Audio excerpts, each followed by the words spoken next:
Hello everyone, I'm Chitra Iyer, CEO of MFA Capital. I recently had the privilege of interviewing a gentleman whose name is synonymous with trust, precision and unwavering passion in the world of Indian diagnostics, Dr. Avinash Phadke. Most of us are familiar with the legacy. We know the brand, but in this special conversation, filmed during our Doctors' Day celebration, I wanted to go beyond just the name. I wanted to uncover the human story.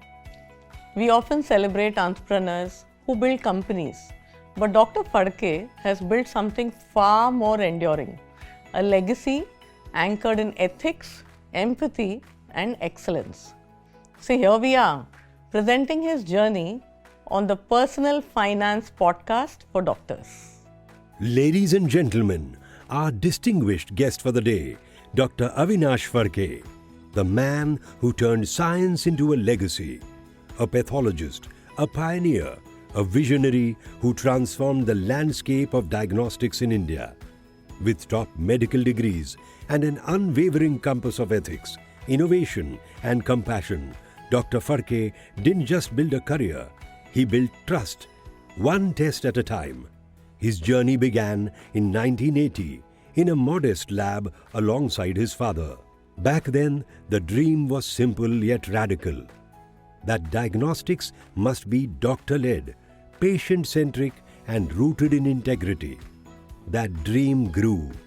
Today, that single lab has become Agilis Diagnostics, formerly SRL Dr. Avinash Phadke Labs, a network of over 400 labs across the country, serving millions.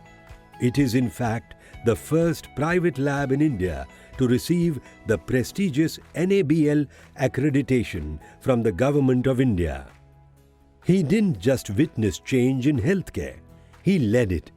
He has participated in more than 900 medical conferences as a speaker or chairman. He has also been the recipient of several awards, from being honored with the IMA Distinguished Doctor Award to a Lifetime Achievement at the Pathologists Association Conference Award. Dr. Phadke's name has come to symbolize quality, trust and care. And through it all, one principle never changed. Put the patient at the heart of everything. This is more than a medical journey. It is a legacy of science with soul, of leadership with humility. Please put your hands together for Dr. Avinash Phadke.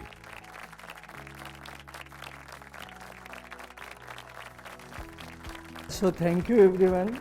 Today is an auspicious day of Ashadhi Ekadashi. This is a tradition which was started by Sant Jnaneshwar, who was the writer of Jnaneshwari, which is the first book in Marathi literature. And there used to be a wari of about 300 kilometers starting from Dehu and reaching at Pandharpur.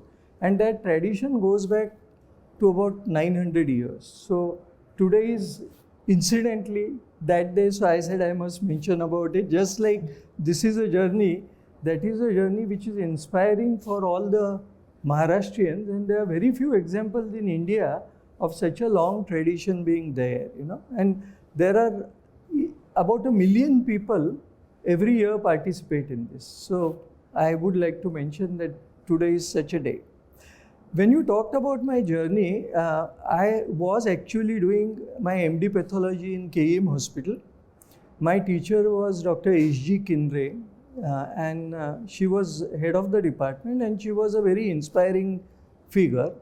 And when I told her that I wanted to learn more about cancer pathology, at that time KEM used to send all the cancer work to Tata Memorial Hospital. So she said that you may have to shift to Tata Memorial Hospital from KEM. Though I had done MBBS and I was doing in MD also in KEM Hospital at St. GS Medical College. At that time, in 80, I went to Tata Memorial Hospital in 79 and graduated. Last 2 years I was in Tata Memorial Hospital, and one of my teachers from that time, Dr. Anita Borges, is with us today. I would like to thank her.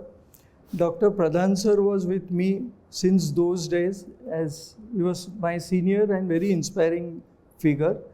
So I wanted to do something different. So that's why I learned about cancer pathology. But when I started my practice, to my misfortune, I realized that we had Dr. Chitra Iyer, who was a very famous histopathologist, and his practice was just next to me, so nobody used to send me any work. Because they said, you are just a guy who had just passed your MD.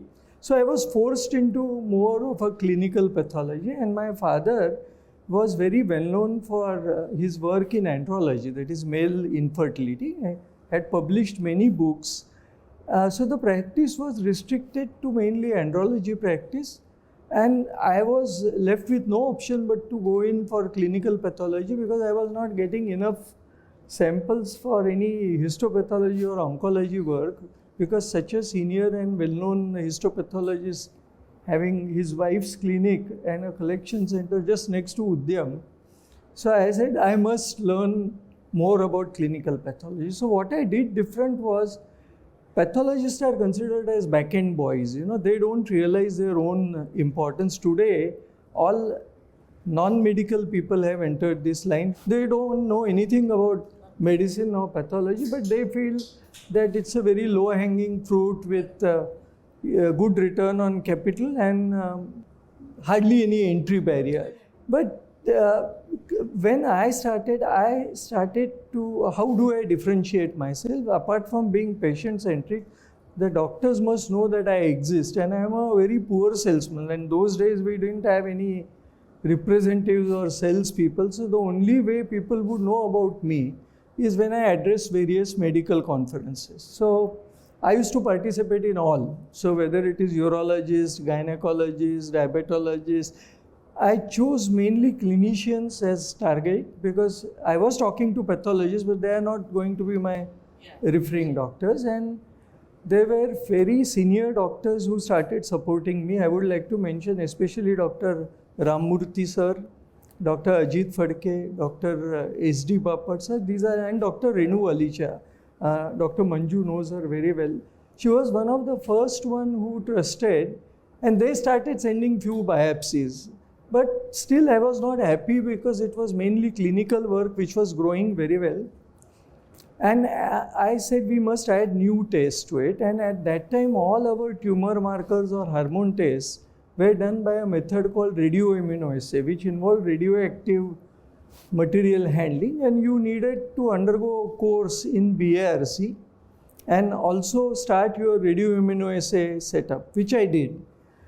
And it was very primitive because compared to today's machines, it was entirely manual process with multiple steps, and the reporting time was huge, about 2 days for a thyroid report, 2 days for a prostate-specific antigen. So that was the journey, but nobody else was doing it, so I started doing it. I did my course in BARC. At the same time, I was doing part-time pathologist job at Prince Silicon Hospital and Shushusha Hospital. So there, my craving for histopathology was automatically addressed because Dr. Pradhan sir was there in Prince Silicon Hospital, and Shushusha at that time, Dr. Rao was there, Dr. Kamath sir was there, Dr. Sushil Nadkarni was there. So they were operating busy surgeons, so I was kept busy. So that also fulfilled my need to do something away from only clinical pathology. But as the years went on, to answer your question, I realized after 20 years of successful practice, we had become a reasonably big size lab in Bombay. I don't want to talk about financials or numbers, but the only bigger lab than us was Dr. Sushil Shah's Metropolis, which was also a family-centric venture, and he used to practice at Gamdevi at that time. Initially, we thought we'll start something together, but in the meanwhile, Mr. Ajay Piramal approached me because Dr. Swati Piramal was 2 years our junior from KEM, so I knew her. And he was the first industrialist who thought that this is something where he had the opportunity or a vision to create a doctor-centric chain, which is so different than the today chain, which are very commoditized. Mr. Piramal had this vision that doctors cannot be commoditized, and essentially it's a medical service and their practices should be run as per compliance of the company, which is legal and financial, but the operational way in which the doctor functions should be kept untouched. And all the doctors who are here would tell you, Dr. Gurmeet was with us, of course. So all of us would tell you that doctor, when you talk about money, it's not the valuation alone which determines the transaction. Now, when people ask me that, how do you calculate a business value of a particular venture? Whether it's a particular PE multiple, whether it's a market cap, whether it's your need to come into that particular line or desperation to sell on part of the person who is running it. To me, the most important thing is the non-financial parameters. So if you ask any doctor that I will take over your company, but I will change the way you work. I will change the way, you cannot give discounts to poor patient, you cannot give discount to your colleague. If you want a particular piece of equipment, no, we have complete standardization. Many people have this vision that this is just an extension of McDonald's or Pizza Hut, that you can have 400 outlets and run the business in the same fashion, forgetting that it's a medical practice headed by an MD pathologist, and there is a skill set involved, there is a patient relationship involved. So since Mr. Piramal had that kind of vision, I could agree to it, and it was in 2000 that Piramal Diagnostic Dr. Phadke Path Lab was born, and at that time he was the chairman, I was managing director of that company. Over the years, one of our people who got associated with Mr. Piramal and this venture, Mr. Girish Mehta, who is our former CEO, is also here. But it was this vision which attracted me, because I knew that with the funds I had, I cannot venture into high-end histopathology, because by then it was going to need a lot of IHC studies. Now it needs molecular workup, genomic workup, and the equipment costs were beyond scope of me. So that was to answer your question, that was the journey, being a proprietor to migrating into a chain kind of a lab. Now, unfortunately, what happened in 2010, Mr. Piramal decided to exit pharma. Now, Piramal Pharma is only a back-ended company who is doing contract manufacturing work, but it was a very well-known pharma company, and they were known for making acquisitions. Whether it was May and Bayer, or they had done multiple acquisitions, Boehringer Mannem, Roche, all these were part of Piramal. So when he decided to exit in 2010, he told me that, unfortunately, I am exiting the pharma, and he has a non-compete for a few years in that. And this was extension of pharma, healthcare. And that time, the famous lab was SRL Diagnostic. So we'll merge Piramal and SRL, and you head now the merged entity. That's how it started. So since he was the majority stakeholder, and I could see that he wanted to exit, there was no option. So I ended up heading the merged entity, which was known as SRL Diagnostic. And I was working with Malvinder Shivender, and I was happy because at that time Ranbaxy was a very trusted and well-known brand name in India. So I thought it's not such a bad thing from Piramal. I am going to equally trusted brand name. Unfortunately for me and many others and investors, Ranbaxy journey was, not very smooth. And they were very intelligent people. They were giving a lot of freedom to doctors, but somehow there were integrity issues about the erstwhile Ranbaxy. There were a lot of litigation, and because of that, finally, currently, the ownership changed hand. My stakes continued as a minority capacity because now it had grown so small, so big, that I could no longer hold significant stakes, which earlier I was holding. So it kept on getting diluted, as when company has 8,000 people with 600 doctors and 450 labs, you cannot an individual doctor cannot own a significant chunk of it.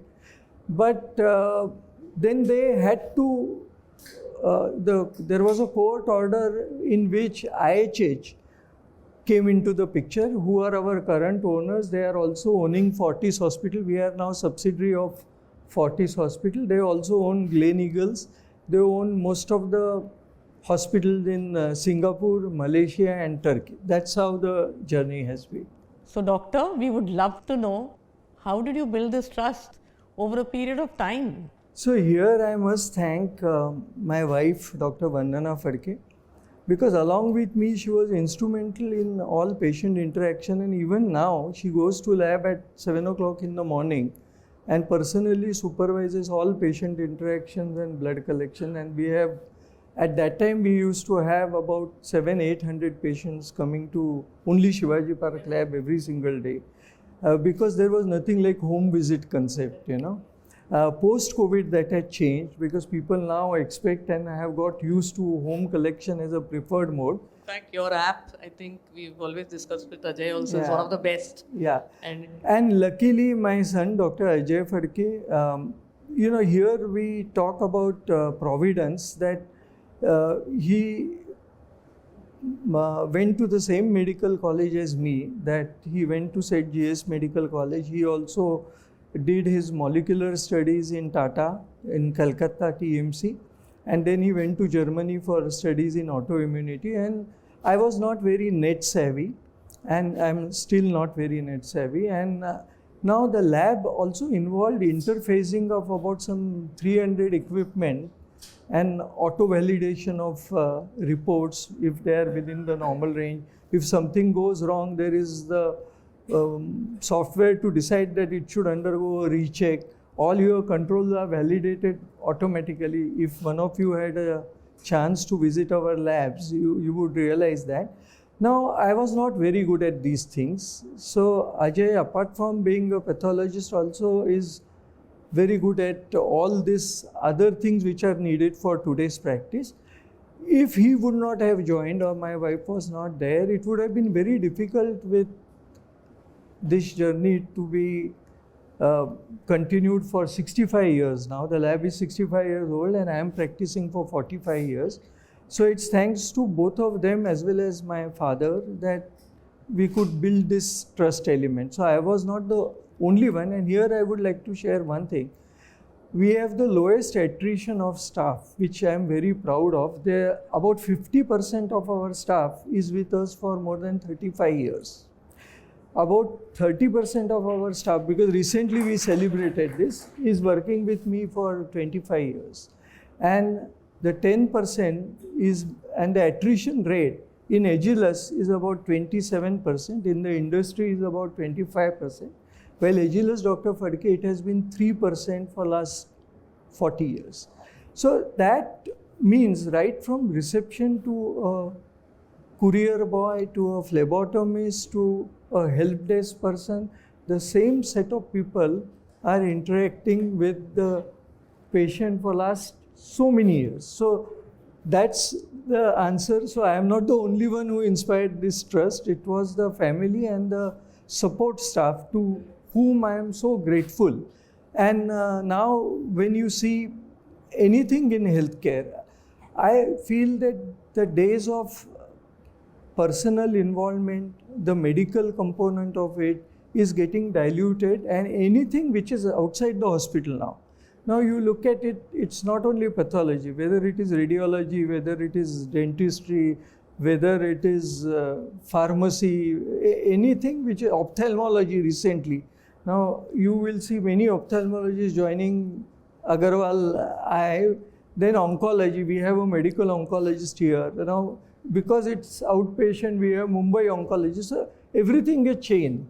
So Dr. Bowman Dhawer is with us. So this kind of individual trust element is lacking in this chain lab. So the Piramal model was not to have only chain lab, but have doctor-centric lab. So it was an acquisition-led model in which the doctors were allowed full function. Now all the chains are having mix of this. So current Agilus labs I have 30% doctor practices. I have very senior colleague, Dr. Shubhendu Roy, who is like an elder brother to me. His lab on Park Street in Calcutta attracts about 1,500 people for last 60 years. And Roy Tribedi brand name is known across. But we also have a Agilus corporate lab there, which works in a different fashion, collecting samples from collection centers. And so the models are mixed. So all the chains are operating as doctor-centric lab as some component, which are acquisitions. And they have to be managed very carefully, because if you take away the doctor's freedom, post-integration, the practices go down. Because you have seen many companies, 2 and 2 don't become 4. They can become 2 and 2 can become 3 or even 2. So that was the challenge. So to answer your question, that's the way we build trust, through a team. And I continue to, I used to go to Palghar, Dahanu. I must mention, there was a Brethren Mission Hospital in Dahanu, where Dr. Geeta, who was the gynecologist, she later on took sannyas and went into religious this thing. But they were the people who used to send me a lot of histopath work, because there was no histopathology. So I could attract a lot of work from Palghar, Dahanu, Boisar, Thana and Panvel at that time.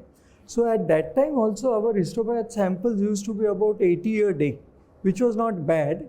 Currently then eventually it reached about 200 a day, and now for Agilus it's much more. So the trust element comes by the same set of people interacting, the way you interact, the way you give concession, never overcharge the patient, you are willing to accept your mistakes and apologize. All this build the trust element. Yeah. Doctor, for us, at MFA, when we have a team, the 50% of the team is now 10 years, 15 years into the company, and automatically, one is about you being born as someone who thinks that this is my company. Then the other one is where you have ownership coming in because you've been with the company for this long. So 35 years is something really amazing that, we truly want to see that our team is also going to be there. So thank you so much for sharing about that. And very important about, Dr. Vandana and Dr. Ajay coming in. I guess that is something which, like you said, that continuity, when there were so many other brands that came into your space. We have met so many doctors who say, report yahan ka mat lana, wahan ka lana. So that itself says, right? It speaks volumes where the doctor themselves are saying that, you have to get the reports from an X space because there is somebody like you at the helm. So I totally get what you're saying, and that obviously goes a long way in terms of the trust that you've built over so many, many years. Moving on, doctor, there have been tough days for every founder, right? And some of these days would have been like really crazy, especially when you were building up, or maybe during COVID. Could you please share some story with us about what it took to get through that? Yeah, so I would say, amongst other things, let me first talk about COVID. So COVID, at that time we were not doing COVID test in the beginning, in the first 15 days. And my son, Dr. Ajay, said we must start COVID test because so many hospitals are demanding it. And I was reluctant because in the first wave, the safety of staff and him and our own safety was my main concern, because there were a lot of people, hospital admissions were very difficult, but I could see there was a need, and there was some NABL accreditation and ICMR accreditation involved, which we completed, and we could start COVID tests. And I am happy to say that all chain labs faced ban for various periods, for illegal practices or wrong reports or not following the norms and overcharging the patient, doing what they called as a urgent test for 5,000 rupees vis-a-vis 500 rupees determined by the government. So ours was the only lab, and we were draining samples from Bridgecandy to Jaslok Hospital to Conway Jain to Kikabai Hospital to Raheja Fortis, practically all hospitals in the city, and we were conducting about 8,000 tests a day, and it needed new employment of about 200 staff on contract. We had to teach them, and each patient entry had to be done in ICMR portal before the report was released. So you needed a lot of data entry operators. And in those 2 years, the Mahim lab conducted about 25 lakh COVID tests, and the lab in Goregaon conducted about 8 lakh COVID tests. And actually, that's our flagship lab. The Goregaon lab is flagship lab, and it had a premises. Our lab is about 20,000 square feet or 25,000 square feet space, while Goregaon has 50,000 square feet space. But the staff culture and cooperativeness, willingness to do round-the-clock duty, come to work during COVID times with those special passes was much more in our labs, mainly because the family was coming. Dr. Ajay was there round the clock. So they felt that since the family is also coming and risking, this thing, then we must cooperate. So that was one challenging time. Now this I told you about the epidemic situation. But otherwise the challenging times are those where I feel that doctors' way of working is disturbed. And because of commercial consideration, nothing against MBAs and finance guys, because I am on both sides in various situations. So, but they want to determine what is the return on capital, what is the EBITDA. Now somebody will decide that radiology has, say, 25% EBITDA, but very poor return on capital, because the machine needs replacement all the time. And the high-end MRI today costs about 12 crores. The PET CT costs you about 15 crores, and LINAC costs you about another 15, 18 crores. So whatever you have earned, you will have to redeploy in capital. So they decide that whether we should be, so we used to have a significant radiology component. Dr. Jhankaria, Dr. Gurmeet, they were part of our chain. But the priorities being financial, lot of it changed, and they thought, now you see all the large chains, they are only into low-end radiology, that is ultrasound and other things which are needed for health checkup. But they slowly got out of high-end imaging. So that was heartbreaking for me, because I see pathology and radiology are the two tools on which the clinician relies for diagnosis. 60-70% of the diagnosis today is on pathology tests. Now, a histopathologist's importance cannot be overstated. It virtually means whether you need, the margins are involved, whether you need a repeat surgery to a type of lymphoma which Dr. Borges would report, which has now different molecular pathways which can be blocked.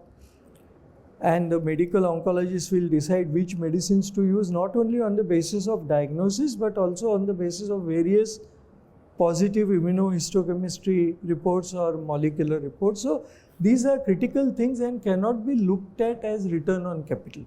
Now, if you tell me histopathy is not like a money-making line, blood bank is not like a money-making line, pediatric intensive care is not a money-making line. So what is money making in a hospital setup is operation theatre, ICU, pathology and radiology. The rest is largely service.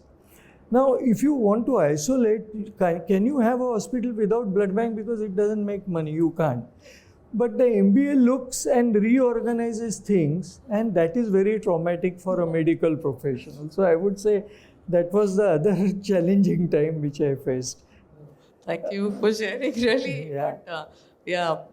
I hope there it's always the doctors who are overriding the MBAs. No, so long as I am there, it is happening, because luckily our Fortis chairman is Dr. Ashutosh Raghumaushi. He is himself a pediatric heart surgeon who was practicing at Bombay Hospital. So luckily, he being in head, and IHH head used to be Dr. Tan Sealing, who was also a medical doctor. So I could reach out to them as a medical. I still reach out to Dr. Raghuvanshi often.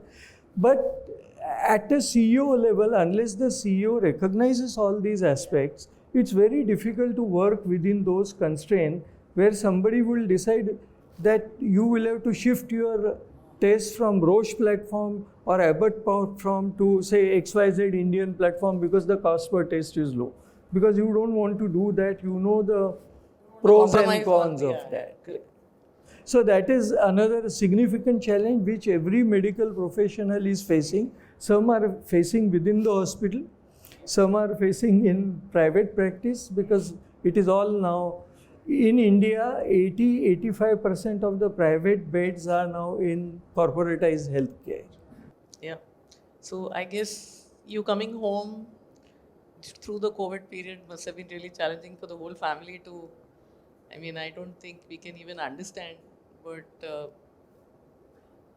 when you mentioned that so many lakhs of tests happening and he being there in the heart of everything would have been really, really difficult a period for all of you.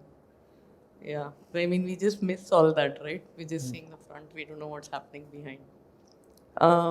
Doctor, was there any point where as a family you all felt that, we're building something and it is growing very fast? Let's sit and let's rediscuss. Is this going the way it is? Was there any phase like that? Did you ever feel that during your journey? Like suddenly you were 300 labs, then 400, then going on? Yeah, there are challenging times. See, here the decision making is very important. Like I have seen a typical mindset of somebody who says that, we see this is a Vashi or New Bombay is a so much population with so many labs, so let me start a lab there. But unless I have some Dr. Tekchandani there, or unless I have Vinit Patel there, or Dr. Zambekar with me, who will manage that lab? So, because if it's an employee doctor, he keeps on changing every 1.5 to 2 years. So when you start a greenfield lab, you won't believe the success rate of greenfield lab is very low compared to a doctor-centric lab where you give support without interfering. In that situation, the odds of success, because you have chosen the correct manpower, the doctor has relationships in the community because he is staying there, he knows all his colleagues, the success rate there is much higher. In COVID times, by the way, I must mention the smarter promoters, unlike me, got out and sold their practices, and we had very large deal happenings at an astronomical value. So what determined the value? That COVID was extrapolated to last for a particular length of time, which it didn't. So the smarter people left at that time. People like me, for whom it was a medical profession, we continued. And I think you can say financially that was, we missed the bus. But I have no regrets. They were smart enough to understand and they exited where it was the right time to exit. So to answer your question, yes, I think whether it is hospital, now we talk about HN Hospital today as a flagship hospital in Mumbai. The initial model was different, but finally they had to shift to doctor-centric model with many new visiting consultants, and that's the way that most of the hospitals today operate at a mix of full-time and visiting consultant. Because in India today, the patient, there are very few, like Tata Memorial patient will go without knowing the name of doctor, or Apollo Hospital. But most of the time, the decision making in critical situation for patient is still doctor-centric. He chooses to go to Dr. Manju Sinha's hospital, or he chooses to go to Bowman Dhabar. Every oncosurgeon, even if he operates in any other hospital, wants second opinion from Dr. Borges. So these things would continue. And I think the hospital also have recognized that, and they actually pamper star clinicians a lot. So we are now going to other extreme where astronomical fixed salaries are getting offered to new oncosurgeon, new medical oncologist, whether you take the new Max Nanavati Hospital, or I don't want to name, but that's the new model and a new norm. But then what happens, the doctor is under tremendous pressure to bring X amount of patient. And this is where the disconnect between my type of old generational thinking and the new model comes in. Nothing against the corporatization. You need it for equipments, you need it for infrastructure. If I was to tell you to start a new hospital, it needs, now Gurmukh Advani is there, he was with Siemens earlier, and he has his own medical consultancy. He will tell you that more than 200 compliances would be needed for an average hospital to start. So a doctor which is promoter is unable to manage all the compliances, and some rules like BMW waste management. Suppose you find some syringes in the dustbin which your competitor can put and click a picture and it gets covered in newspaper. The law is the company's director, that means the Agilus board director, can go to prison for 5 years. These kind of rules are framed, and it's very difficult to comply with them for an individual person. So we need corporatization, but there shouldn't be pressure on medical professionals to bring X amount of patient, do unindicated work, and give commercial goals. There are about 12 listed companies in healthcare space, and they have quarterly targets and yearly targets, and they have to maintain EBITDA at a certain level, show year-on-year growth. So when there are financial goals, it's very difficult for that CEO to pay attention to non-financial goals, which are patient satisfaction, the outcomes of his surgery, the net promoter score in that particular company.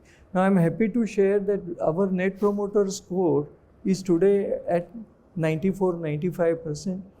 The cancer hospital with Dr. Pradhan sir has started and Reshma is managing. The net promoter score is always, in a charitable hospital, is above 90% all the time. So you can imagine the individual commitment of the team. And you see the Google rating of the net promoter score of some of our competitors or some of our corporate hospital, it's very poor. It's full of patient complaints. You know, you just go and you find out my billing was wrong, they exploited me, they overcharged me, kind of a thing. So it has to be a judicious balance between the two. Lots to understand and learn. Doctor, under your whole leadership, when you became Agilus, as you're saying, that phase, that first of all, the decision to go ahead, how was that phase, and was it very emotional? Was it painful? Is it very rewarding when you look back at the way you explained the whole process with Ranbaxy, with Piramal, everything? Today, how is it? Like, how did you take this decision to become Agilus? No, see, Agilus is the same company which was formerly known as SRL, but the SRL brand name belonged to earlier promoters Malvinder and Shiminder, and by then they were facing serious charges. So the new promoters, IHH, didn't want to negotiate with the old promoters for continuation of brand name by paying a fee. So we were forced to change the name. But I wish they had chosen something better than Agilus, because it's very difficult to remember for the patient. It took then somebody's bright idea to bring Anil Kapoor in and promote it with a film star. And you will see now Ajay says that when you walk into our lab, there are so many Anil Kapoor pictures that people wonder whether you are in a medical facility or not. So at least in our Shivaji Park and Mahim labs, we have cut down Anil Kapoor component, because that's the world we are living in. But of course, I must admit that though the idea didn't appear bright, it helped us in knowing that the patients knew that now there is something called as a Agilus lab, and SRL is now renamed as Agilus. But even now when I enter my lab and I see Anil Kapoor 2-3 pictures, it's very difficult to accept that. Honestly, it's very difficult for a medical professional to accept that. But that's the world we are living in, I think. Right. Okay. And going to one of your favorite topics, that is AI, we wanted to ask you two questions on that. One is, okay, we hear about genomics and digital health, etc., all of this happening, especially in the diagnostic space. What are your concerns with all of this coming in a big way? And can you please shed some light for us? So AI is inevitable and it is already encroaching. So we had a tie-up with Microsoft in which the pap smear screening was AI based and with a good accuracy rate. We are still not reporting on AI based issues. What we fail to understand is something what we'll like to highlight. AI is very good in terms of auto validation, checking of controls, the sample integrity, whether it is hemolyzed or lipemic. You don't have to do any of these things manually. The reruns can be, AI-based algorithms. The patient reports and the comments can be AI-based, because if you have a low free T4 and a high TSH, the AI-based model will predict and you can indicate a possibility of hypothyroidism or early hypothyroidism. But when you come to, most of our CEOs think that AI can be best applied to, say, histopathology.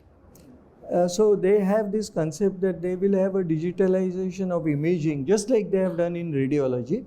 So radiology is very successful AI-based model that any senior radiologist would be able to view the CD of that MRI or PET CT and comment on it. But pathology is different. So for example, if I have a breast specimen, the tumor can be 0.3 centimeter and can be missed in grossing.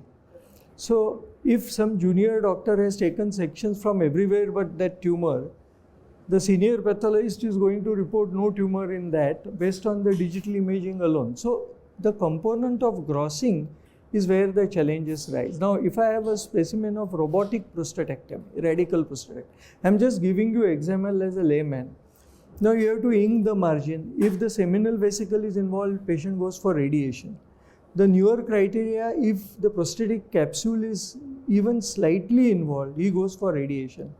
Now, unless the pathologist, who is a grossing person, has taken correct section, you will say you are dealing with a very localized cancer in prostate and the patient will not undergo radiation. So what is lost is the importance of grossing. So pathology in this respect is not same as imaging. Up to an extent, for second opinion work, if the grossing is done expertly and somebody wants to send images from somewhere to a senior histopathologist in the city, it's absolutely valid for second opinion. For primary diagnosis, it is valid provided you have trustworthy and trained grossing people, because your CA colon has to be grossed properly, your radical neck dissection has to be grossed properly, because if your lymph node involvement is missed, the patient will have recurrence and he won't undergo radiation. So there is a difference between the way it is applied in imaging situation and way it is applied in pathology. In clinical pathology, yes, it can be applied on a widespread. We are already doing it. In histopathology, digital imaging, it can be applied with these qualifiers that your grossing should be perfect, and say second opinion person is receiving some ISC slides, but the ISC is not performed with due controls. Your ERPR studies are done, but ERPR or Herceptin studies are not performed with due control. So the images you are seeing may not be validated with correct control. Then he is going to go wrong in the reports. It has nothing to do. So when people just say that, there will be days where melanoma recognition by AI is now 98% abroad versus histopathology is reporting at 95%. The qualifier being the grossing element has been done absolutely correctly. The ISC element has been done absolutely correctly. Will this, so you do see that it is already in and it is going to change the way. Yes. And, going forward, there will be a lot more of interference and. Yes. But then, as you say, the mastering of it, the monitoring of it, still needs Is to be still done very by good. an expert. Yeah. Doctor, your next gen is in. A lot of doctors struggle with the next gen not coming in, right? So, how does it feel now that the torch is being carried forward? Yeah. So when you talk about anybody's legacy, how do you define legacy? Say you in India, if you take business houses, there are Tata Group and Birla Groups who are 150-year-old. There is a Wadia Group which is 250-year-old.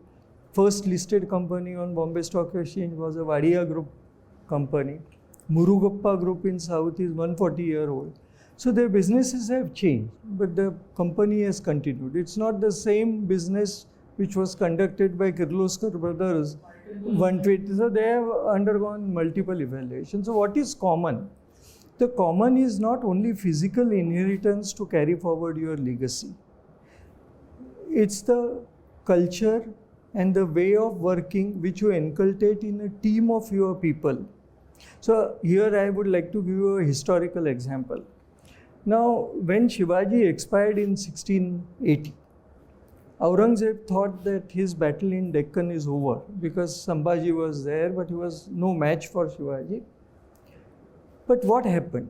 Aurangzeb died in 1707, but 10 years till 1689, Sambhaji was there. Then there was Rajaram. Then Rajaram's wife Tarabai, and post that Santaji Dhanaji. So Mughals couldn't succeed at all, and the Mughal empire went downhill right the day Aurangzeb died.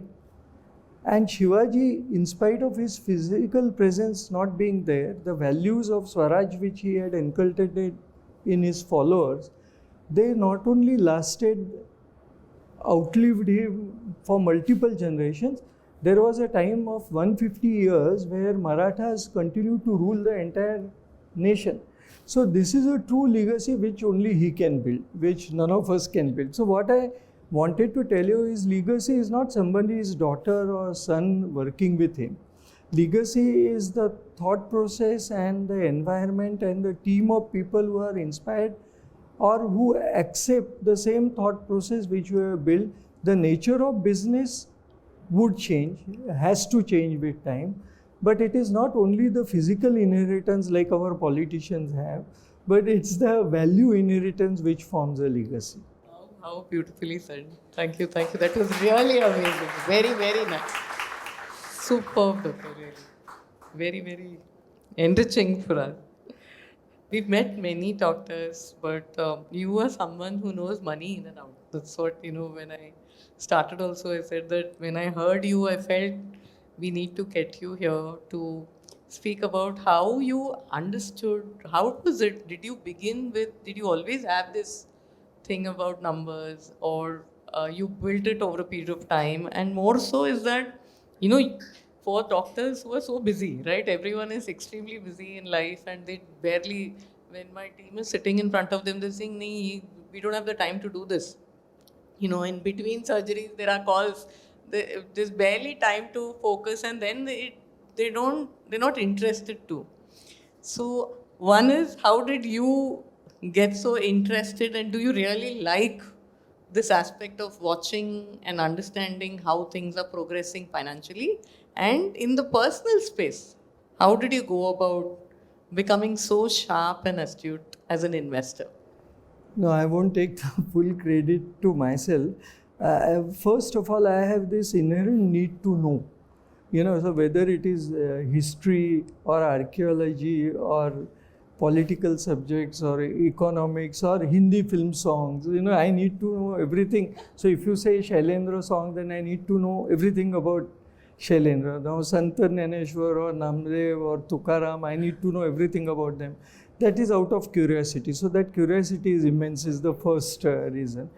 Genetically you are... Yeah. The most important thing is I must give credit to my Piramal days for understanding finance, because we were doing deals and we had, apart from Mr. Piramal, Mr. Girish Mehta, we had Mr. Santanam, and the way they used to evaluate a particular lab venture, and I started learning a lot. But I think the most important learning was when Mr. Piramal appointed me on two of India Venture Healthcare Fund, where Mr. Purwar was our chairman, who was a former SBI chairman, and we had LIC head as our board member.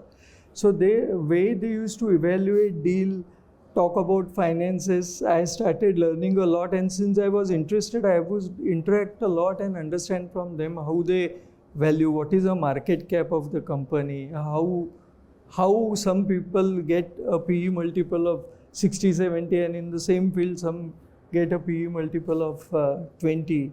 Why brand matters. So all these things I started learning because of that. And finally, I would also say that, when I started working in Prince Ali Khan, I was working as a pathologist. Thanks to Pradhan sir, he appointed me as a chairman of ethics committee and then subsequently of the executive committee. Now that involved running of the hospital. Eventually, when I stepped down in 2020, I was trustee and vice chairman, and a lot of financial discussions. We had very senior people from Aga Khan Health Foundation. So this Piramal exposure and exposure in Prince Ali Khan about hospital management gave me a lot of insights into hospital working. Now these were not financially rewarding because it was pro bono, but it was rewarding in terms of my learning and my interest getting maintained, because usually a pathologist is just working in isolation in his own lab. This gave me a chance to get exposed to different worlds and learn from them. And I think apart from curiosity, I will give credit to all my Piramal colleagues and Mr. Ajay Piramal, and also the opportunity Pradhan sir gave me in Aga Khan and Prince Ali Khan Hospital. And I am happy that I am still continuing as a part of advisory committee in their new charitable cancer hospital. Reshma, our managing trustee, is here, and I am happy to contribute in my own small way. But now I think to answer your question, so these two were paramount in my understanding the finance situation. And then of course, as a head of Agilus for last 15 years, with a balance sheet more than 2,000 crores annual turnover, so you are forced to learn about these things. So that's how I will give credit to multiple people in this. Doctor, what would you tell your community who's here? We know that almost majority of the doctors know we have the wives who are involved in the decision making about money, because people like you, there are so many in this room who couldn't make it here also, who are still at their surgeries, and it's quite, it just comes and goes. The money conversation might just kind of enter the family's dinner room conversation very briefly. Is there anything that you want to share with the doctors in the room here, the doctor families, the ladies, the men, everyone? Yeah. How and what they should be doing? I will just share, a doctor's prime aim is about the passion about his practice. So if he's an ophthalmologist, he wants to have... Save the eye. Save the eye, so he needs to have the new scan, the new digital equipment. If it's an orthopedic surgeon, he wants to have new best scope. So they tend to reinvest a lot in their own businesses, because that is their passion, that is their livelihood. So they don't segregate personal money and the business income. To them it's all the one. They don't take salaries for themselves. They don't take rent of their own premises. For them, everything is together. So they will eventually learn to manage money as personal money as well as money, this thing. My mistake I will share with you. Being from a very middle class family, money meant security to me. And today it means freedom to do what I want, honestly. Of course, and a health backup, all of us need. travel or cars or luxury is much lower priority, but freedom to live life on your own terms and not changing your lifestyle is what money means today to me. And I think what would be more important that I relied only on security of the money. I mean, the money should not be lost. So whatever I got from Mr. Piramal, first he became 60% owner, I was 40% owner. I invested in that time RBI bond. Everything, every single penny went to RBI bond. Nobody told me that invest part of it in mutual fund, it will grow multiple. And then I made the mistake of investing large amount in LIC, which I realized that it's the biggest mistake and nobody should cover their, apart from life, no endowment or benefit policies are worth the money. You don't get 4% return also. But this I realize now. At that time we were taught that, you can't lose what you have got first, So this was the thought process. But later, from as late as 2006-07, so that is almost after 25, 30 years of my practice, I started learning that money has two components. One is security, the other is growth, and you have to have the right mix of both, which I am doing now. So now the growth component is almost, it depends on everybody's comfort, but whether it's mutual funds or PMS services, the growth component is almost 65 to 70%, and 30% is the fixed income component. And I have strongly advised Ajay not to enter LIC or not to enter FDs, because you pay 40% tax on that 6% return and your inflation rate of 6%. So actually you are in negative and there is no growth of wealth. So, but these were hard lessons, and I am now telling you in retrospect, but I have made the same mistakes for first 25 years of my career. It's very important that everybody listens to you, because there are very, very senior doctors here in this room, and I'm sure they appreciate it coming from you. Thank you for being so open and so honest about your whole mistakes. And our presence in people's lives is to avoid those mistakes, and hopefully people will, listen more. I'm not going to take too much more time, but still it's a couple important ones. Doctor, the biggest influencers in your life, whether mentors, role models, people you helped you shape your thinking? So starting from my father, of course, he was a major influence in my life.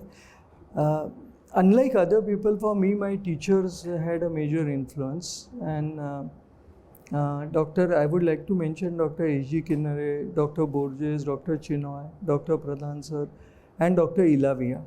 Dr. Ilavia was somebody who was closely associated from Prince Ali Khan times till now. And not only these are teachers in the way I look up to them, but in all my personal difficulties, whether I underwent 2 cancer surgeries, one for salivary gland tumor in 2017 and recently last year for prostate. So at those times, it was always them whom I have approached, even for my personal issues. I remember first surgery was done by Dr. Pradhan. When I had prostate issue, I requested Dr. Borges to meet me in Willingdon, and then we had a long chat about how to go about it, and finally opted for radical prostatectomy. So they have been major influence in my life, my teachers and my parents. And lastly, I would like to mention my friends. They have contributed a lot. And today for everyone, all of us, friends are the support system which is as important as your family. Sometimes more important, because you make friends by choice, family is by blood and inheritance, and you will see 2 brothers fighting. So to say that the friends influence from each one of them I have learnt, and they have given me a lot of emotional security, and many of them I would like to mention, whether it is Ravi Mahajan who is here, Deepak Dandekar, or Lokur family, or Abhay Narvekar. They have been my friends from 45 years. Now, so they have given me the same support and emotional security which family has, and I think they also play a very large role in your life, apart from your own parents and your teachers. Thank you, and I guess every single person who is here, thank you so much for being here for him. And I mean, that's a small thing that we could just say, but it was lovely listening to all of these names who you shared. Doctor, in terms of family, yes, Dr. Vandana, she is the co-founder and head of customer relations and logistics. She's played the key role in lab's reputation and ensuring high quality operations. Similarly, Dr. Ajay Phadke is a director of strategic business development at Agilus, and he is responsible for driving growth and expanding the company's diagnostic services both in India and internationally. So, and he's also set up Healkin right now. Yeah. So here I would like to mention something that the pathology space is getting very commoditized. As you know, it's not only Amazon, the Reliance. If you go to Delhi, Medanta Hospital has 100 outlets and collection centers. In Pune, Jahangir and Ruby Hall have open collection centers. So there are multiple players. I would say there are at least 25 PE-backed or corporate players in the pathology diagnostic alone in Mumbai. There could be more in North India. So Ajay had this thought of starting home healthcare business, because what we could see that every hospital is concentrating on average length of stay. They call it average length of stay. And the lesser is your average length of stay, the more profitable the hospital is, because you don't make money on bed charges, which are now capped. Anything above 5,000 rupees bed charge attract GST. So hospital has to be very mindful about the bed charges, because patient bills get inflated when they opt for deluxe and this thing, because that's a government GST as a luxury. So a Bombay hotel room would cost you more than a hospital private room. So they are not earning money on that. So the earning money is either by way of operation theatres. So they tend to discharge patients very early. And now our population is aging and geriatric. Now we realize that a lot of patients used to request us that, do you have a facility for giving any caregiver at home? My mother has this issue, and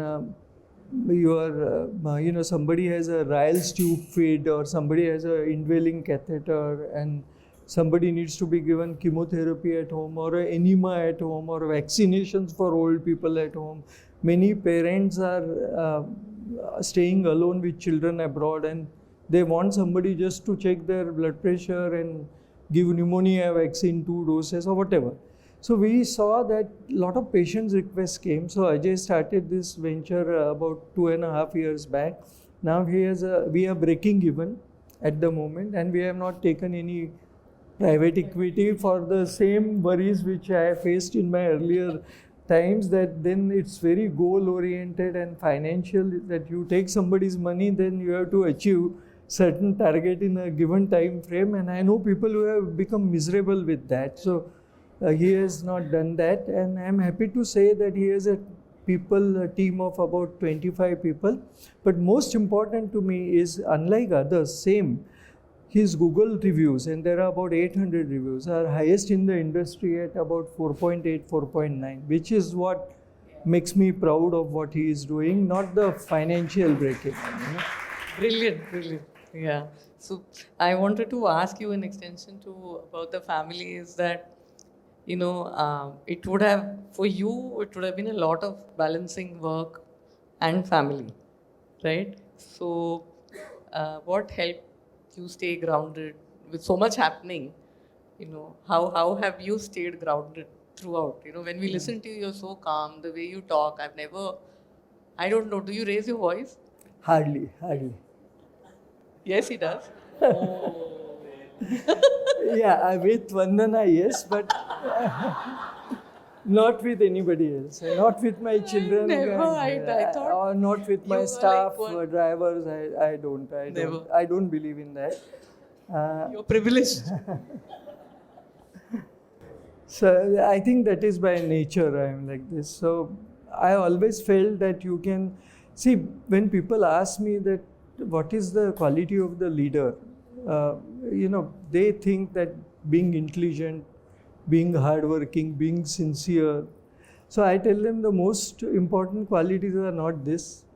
The most important quality is integrity, loyalty, and interpersonal skills. Because if you lack in any of them, you can't be a CEO of any company or any leader. Because however brilliant you are, you have no poor interpersonal skill, or you have no integrity, or you have other issues. So I have learned that these things, when we take a job interview, measure the first three.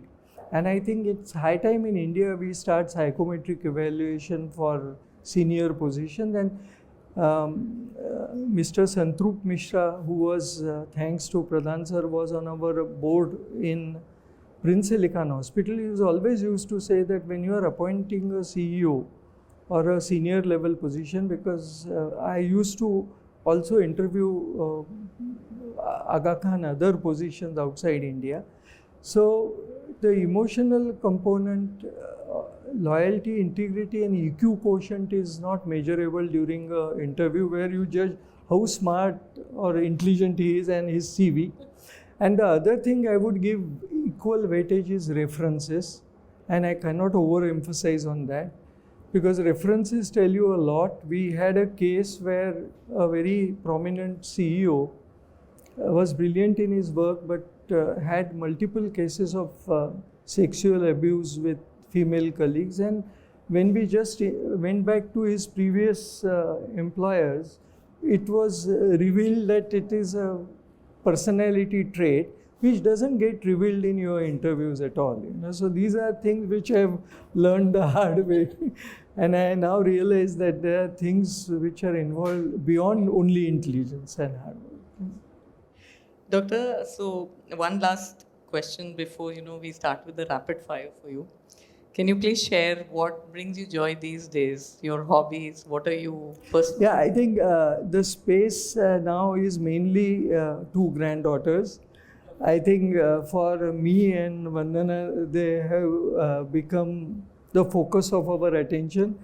Now my in-law Sanju Batra is also here. He for us now, Isha and Anushka, these two grandchildren are the focus of our attention. But apart from that, music and reading I would rate as. So when people ask me what other alternative careers you would have chosen if you were not a doctor, the answer would be I would love to be an archaeologist or a film director.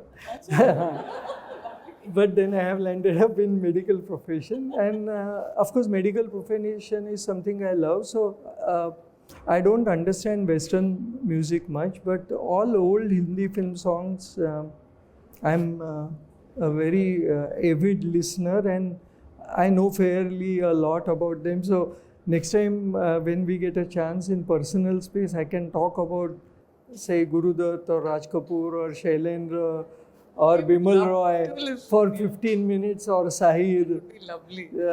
As much as I would talk about any Definitely historical do figure. hosting So on that. these passions keep me happy and grounded, and of course my friends and interaction with them. Doctor, now we're coming to your rapid fire round. Thank you. Okay. So these will be like, as quickly I will just run through them. So if you had a middle name that truly described you, what would it be? Or what would you think your team would say your middle name should be? I would say they would say quiet. Okay. Because by nature I am introvert. Though I am appearing in this forum, I am very comfortable addressing medical conferences. I am very uncomfortable in personal space unless I am amongst friends. But since this was like a very small gathering and we have very close group friends. of women, So I it's agree more to of that. Avinash Khamosh Phadke. So they would say I am quiet. They would say that. Avinash Khamosh Phadke. Khamosh Phadke. Okay. 3 values you live by, personally or professionally. I think they would be hard work, integrity, and hobbies. Okay. Early riser or night owl? I think I'm quite okay. I'm not neither an early riser nor a night. So I sleep by 11 and get up by 6. So yeah, qualifying in more early riser. If not a doctor, what would you have loved to be? You already said archaeologist or film director. Yeah, I think I would have loved to be, because I'm very fond of prehistoric era, historic era. So whether in Netflix there is a series of ancient apocalypse. So they talk about hunter-gatherers making civilizations. Like now you see in Istanbul, 60 kilometers away from Istanbul, there Gobekli Tepe. That's a recently discovered historical site dating back to about 10,000 BC. And you can see physical evidence of it. So how hunter-gatherers could build such a city with podiums and architectural work, and one can review the documentary. This has always fascinated me, So I would have loved to be in that profession. How many countries visited so far? Must be about 30, 35. Still on the bucket list is Latin America. I haven't visited. And which movie would you have directed? So I would say the movies which I have liked the most was, of course, Gurudat's Paisa, then Bimal Roy's Madhumati Do Bigha Zameen, and Devdas also, Bimal Roy's Devdas, and Mehboob Khan's Mother India, and Raj Kapoor's Sri 420 and Avara. So any of these you would have loved to be there? I would have, I don't have the capabilities of anything equal to them, but I love the canvas of Mother India, because I think it's an epic journey of a Indian woman trying to bring up kids in very adverse circumstances and make a movie on a very tragic and depressing topic, but make it so interesting and universally accepted. And not to forget K. Asif, who made Mughal-e-Azam, but he is a one-film wonder. So I don't want to rate him as the highest director, because there is no longevity in his career. It's only one single movie and one other movie, but the other directors have made multiple. We're definitely coming back to this discussion on your passion for movies, for sure. Yeah. That is another commitment taken from you. So if, what does a peaceful Sunday morning look like?